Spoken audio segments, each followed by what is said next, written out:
یہی ہے آرزو تعلیم قرآن عام ہو جائے، ہر ایک پرچم سے اونچا پرچم اسلام ہو جائے۔ الحمدللہ رب العالمین والصلاة والسلام علی سید المرسلین، اما بعد فاعوذ باللہ من الشیطان الرجیم، بسم اللہ الرحمن الرحیم۔ الصلاة والسلام علیک یا رسول اللہ وعلی آلک واصحابک یا حبیب اللہ۔ الصلاة والسلام علیک یا نبی اللہ وعلی آلک واصحابک یا نور اللہ۔ مدنی چینل کے ناظرین، پروگرام قرآنی صورتوں کا تعارف، اس میں آپ کو خوش آمدید کہتے ہیں، مرحبا کہتے ہیں۔ اللہ پاک ہم سب کو قرآن پاک کا علم سیکھنے والا، سمجھنے والا بنائے، اور نور قرآن سے میرے اور آپ کے سینوں کو روشن فرمائے۔ جو کچھ قرآن پاک کا سیکھیں سمجھیں، مولا کائنات مجھے آپ کو اس پر عمل پیرا ہونے کی توفیق عطا فرمائے۔ ابتداً درود پاک کی فضیلت ہمارے پیارے نبی صلی اللہ علیہ وآلہ وسلم کا فرمان عظمت عالی شان، زینوا مجالسکم بالصلاۃ علیہ فإن صلاتکم علیہ نور لکم یوم القیامہ۔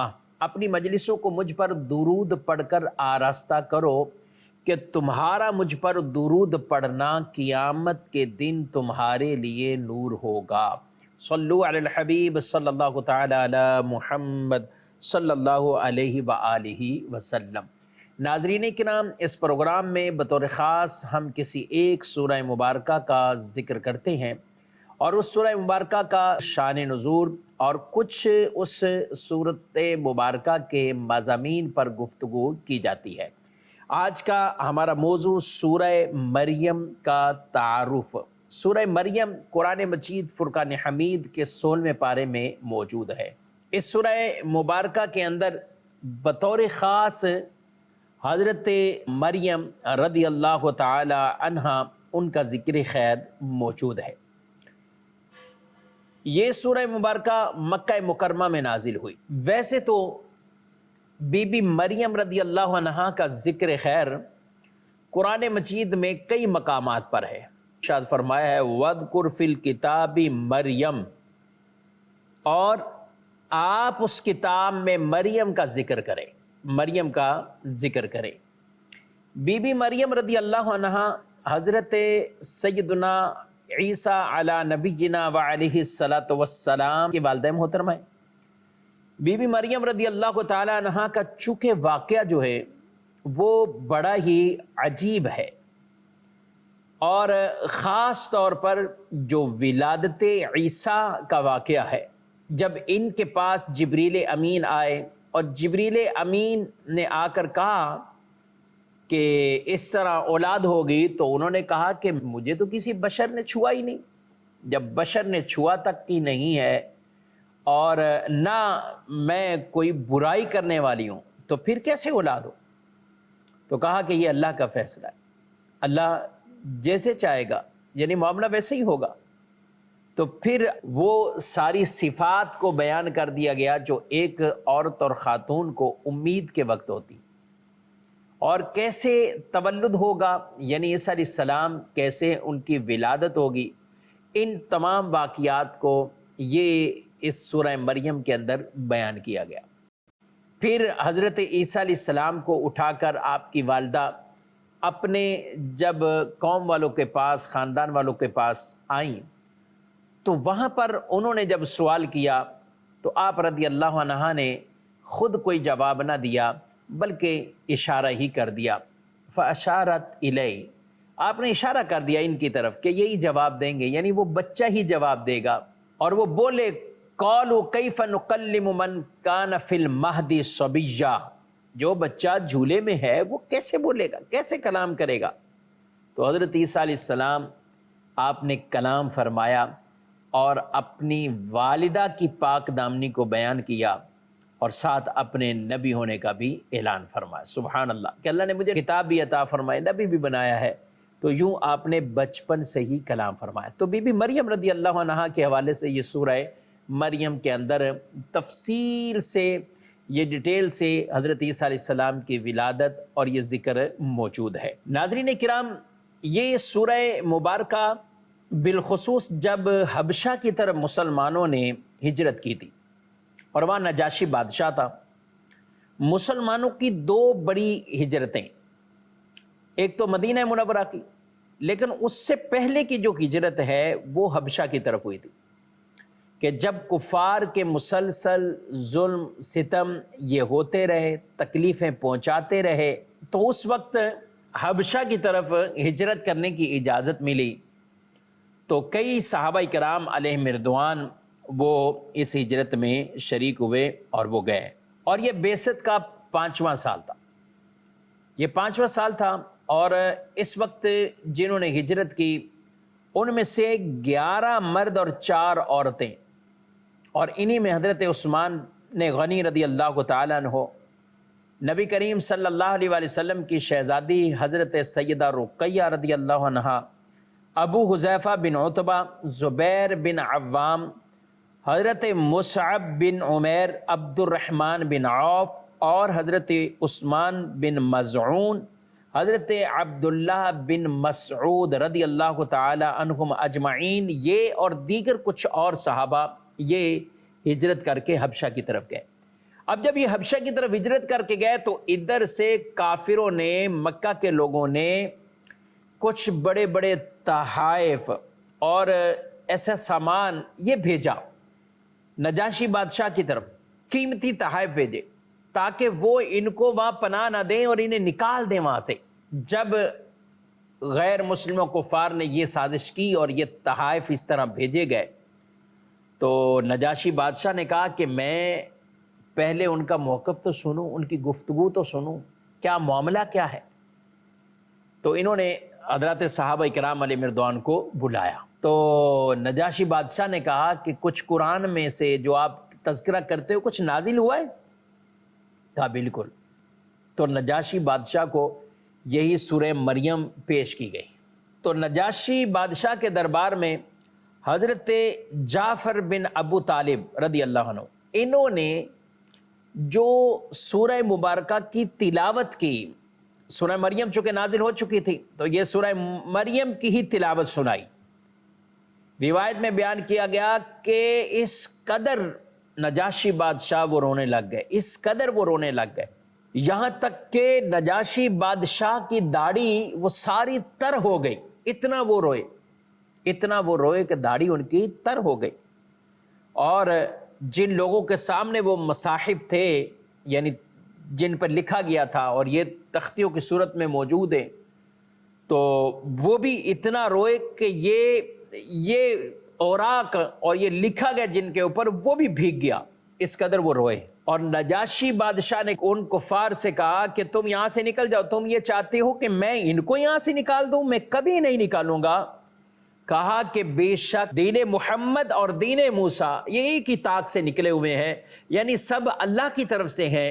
تو جیسے حضرت موسیٰ علیہ السلام اللہ کے نبی بن کر دنیا میں مبعوث ہوئے تھے اور جو کچھ ان کی تعلیمات تھی، ایسے ہی دین محمد بھی برحق ہے، میں ان کو یہاں سے نہیں نکالوں گا، تم یہاں سے چلے جاؤ، کیونکہ یہ ڈیمانڈ یہی لے کے مسلمان ورنہ حبشہ کی طرف آ جائیں گے۔ تو پھر یہ پہلا وہ واقعہ ہوا، اور اس کے بعد کئی مسلمان جنہوں نے حبشہ کی طرف مزید بھی ہجرت کر کے گئے۔ سورہ مریم جب نازل ہوئی تو نبی کریم صلی اللہ علیہ وآلہ وسلم کی بارگاہ میں ابو مریم غسانی رضی اللہ عنہ یہ حضور کی بارگاہ میں آئے اور آ کے کہتے ہیں یا رسول اللہ صلی اللہ علیہ وسلم، آج میرے ہاں لڑکی کی ولادت ہوئی ہے۔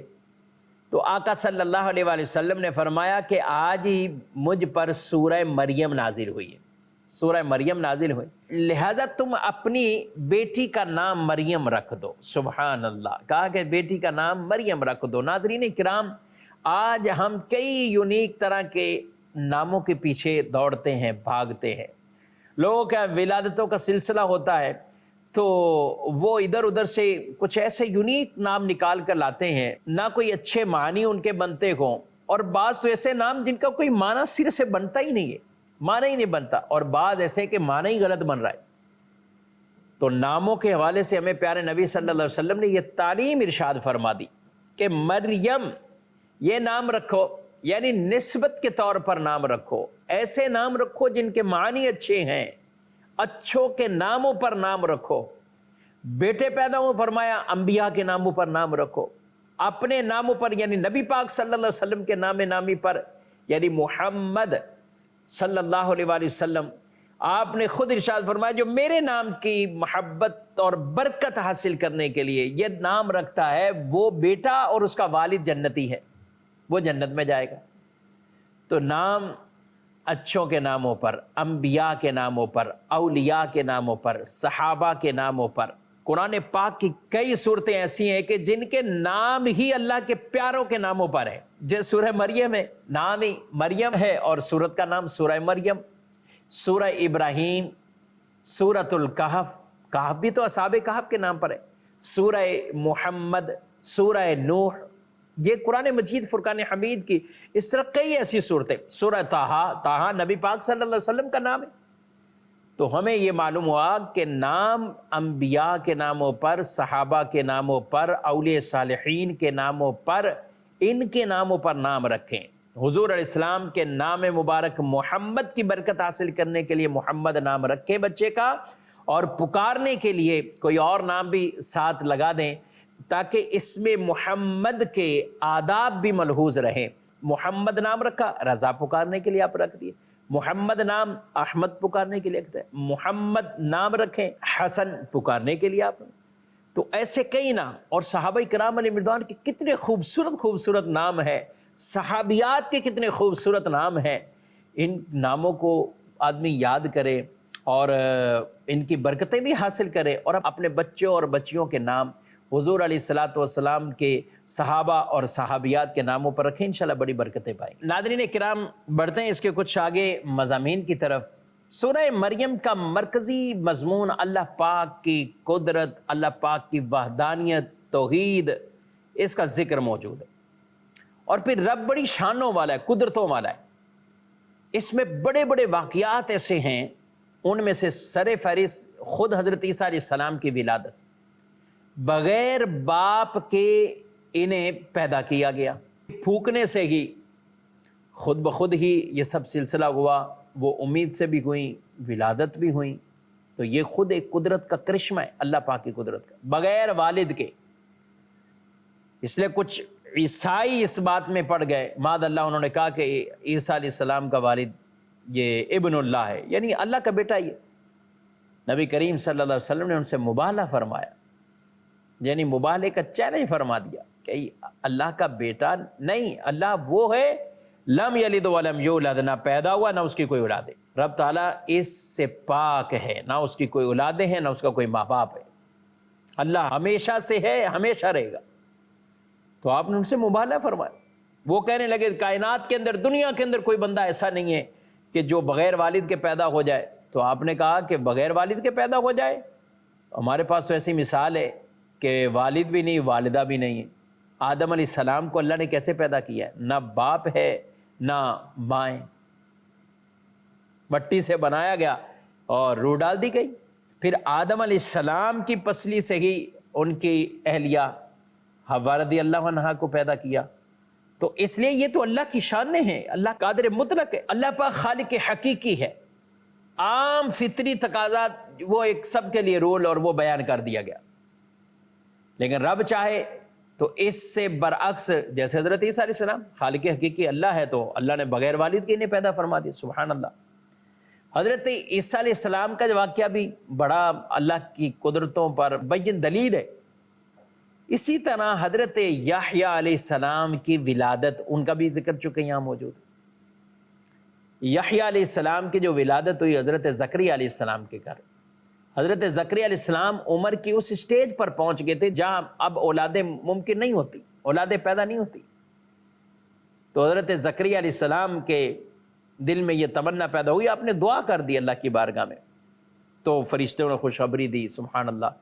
تو ان کے یہاں پیدا حضرت یحییٰ علیہ السلام ہوئے، اللہ نے ان کو بیٹا بھی عطا فرمایا اور اس بیٹے کا نام بھی خود یحییٰ فرما دیا، سبحان اللہ۔ اسی پارے کے اندر بہت سے نبیوں کا تذکرہ، حضرت ابراہیم علیہ السلام کا تذکرہ اس بارے میں موجود، حضرت اسحاق، حضرت اسماعیل علیہم السلام، ان کے تذکرے بھی اس میں موجود، حضرت اسماعیل علیہ السلام کا خود سچا ہونا، وعدے کا سچا ہونا یہ بیان کیا گیا، ان کا اپنے گھر والوں کو نماز اور زکوٰۃ کا حکم دینا، اس کو بھی اسی پارے کے اندر بیان فرمایا گیا۔ بڑھتے ہیں ناظرین کرام اس کے سورہ مریم کے کچھ مضامین کی طرف۔ سورہ مریم کا جو آغاز ہے وہ حروف مقطعات میں سے ہے، کاف ہا یا عین صاد۔ اس کے بعد آیت مبارکہ میں ارشاد فرمایا ذکر رحمت ربک عبدہ زکریا، یہ ذکر ہے تیرے رب کی اس رحمت کا جو اس نے اپنے بندہ زکریا پر کی۔ بیٹے اللہ پاک کی بڑی رحمت ہیں۔ جی ہاں، قرآن پاک میں بیٹوں کو رحمت فرمایا گیا۔ قرآن پاک میں بیٹوں کو، بیٹے کی ولادت کو، بیٹے کی پیدائش کو یہ رحمت فرمایا گیا۔ ذکر رحمت ربک عبدہ زکریا، حضرت زکریا علیہ السلام کو جو رحمت نصیب ہوئی، مطلب بیٹا ملا۔ سبحان اللہ، نیک بیٹا ملنا یہ ماں باپ کے لیے صدقہ جاریہ ہے۔ نبی کریم صلی اللہ علیہ وآلہ وسلم نے ارشاد فرمایا اذا مات الانسان انقطع عملہ الا من ثلاثہ، جب انسان مر جاتا ہے تو اس کے عمل منقطع ہو جاتے ہیں مگر تین۔ وہ تین کون سے ہیں؟ صدقۃ جاریۃ، صدقہ جاریہ، علم ينتفع بہ، ایسا علم جس سے نفع اٹھایا جا رہا ہو، علم نافع۔ سبحان اللہ، خود آدمی عالم ہے، آگے عالم بنا کر گیا، کتابوں کی صورت میں علم کو پھیلا کر گیا۔ یہ ساری صورتیں وہ ہیں کہ جس سے علم نافع یعنی فائدے والا علم۔ ولد صالح یدعو لہ، نیک بیٹا جو اپنے والد کے لیے دعا کرتا ہوں۔ اس سے پتہ چلا کہ نیک اولاد وہ صدقہ جاریہ ہے۔ کئی لوگ سوچ رہے ہوتے ہیں ہمارے پاس پیسہ ہوتا تو ہم بھی بڑے بڑے صدقہ جاریہ والے کام کرتے۔ میں کہتا ہوں آپ کے گھر میں نیک اولاد کی صورت ہو تو یہ بھی صدقہ جاریہ آپ کے لیے۔ اللہ نے پیسے عطا کیے تو سخاوت کیجئے، وہ بھی صدقہ جاریہ میں آپ شامل ہو جائیں۔ لیکن اگر رقم نہیں بھی ہے تو محترم سامعین کرام، ہم اللہ کی دی ہوئی یہ رحمت یعنی اولاد والی رحمت اور نعمت، اس کو نیک بنا جائیں، یہ آپ کے لیے بھی صدقہ جاریہ بن جائے گی۔ اللہ رب العالمین حضرت زکریا علیہ السلام کے حوالے سے ارشاد فرماتا ہے اذ نادى ربہ نداء خفیا، اور جب اس نے اپنے رب کو آہستہ پکارا۔ سبحان اللہ، آہستہ پکارنے میں اخلاص ہے۔ جی ہاں، عام طور پہ بلند آواز میں ریاکاری کے شبہات موجود ہیں، لیکن آہستہ میں اخلاص ہے۔ تو کہا انہوں نے اپنے رب کو آہستہ پکارا، آہستگی سے پکارا۔ بیٹے کے لیے آپ نے دعا مانگی۔ کچھ وجوہات بیان کی گئیں کہ آپ نے کیوں آہستہ دعا مانگی۔